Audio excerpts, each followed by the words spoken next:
Hi everyone, my name's Riley, and today we're going to be talking about how to change someone's opinion. Now, usually what people try and do is lay out the logical facts of how this makes sense.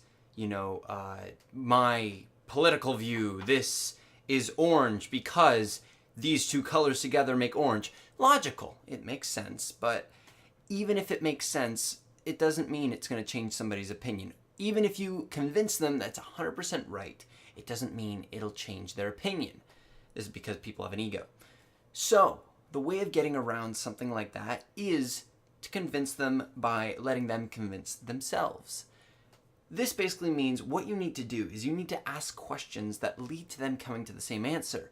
See, if you just try and tell them it and they finally, get it, and they seem to be wrong. One, it hurts their ego, and then they find out that they're wrong and they begrudgingly change their opinion when really they want to hold on to the other one because it was theirs. But if I ask you a question, let's say the hypothetical situation is buses have a set schedule. Let's say that. And they think, no, buses just come whenever, and it's not like there's a specific time. They just come whenever they can. What you do is you ask, instead of saying, buses have a schedule, I'll show you it here on the website. You instead say something along the lines of, well, how about you test it? Or, why do you think the bus is always there around this certain time? Or, ask them, you know what, you might be right. Actually, check their website. Did they say anything about that?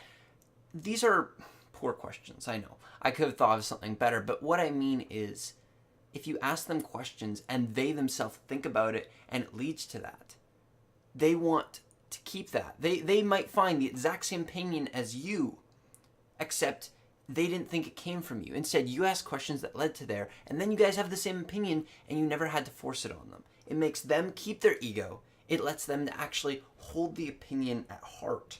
And now you don't have to be that person who changed their mind and made them feel like an idiot. Instead, you're just somebody who corrected their way of thinking, and they may not even think about it that way. They may think that, wow, I just discovered something new, and they may think it has nothing to do with you at all.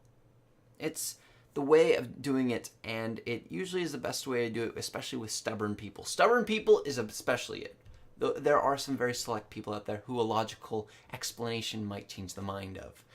Unfortunately, that's why even if you win a debate, you may not really win a debate. Anyways, I hope this helped. I'll be seeing you guys next time. That was just a thought, and I hope you guys enjoyed.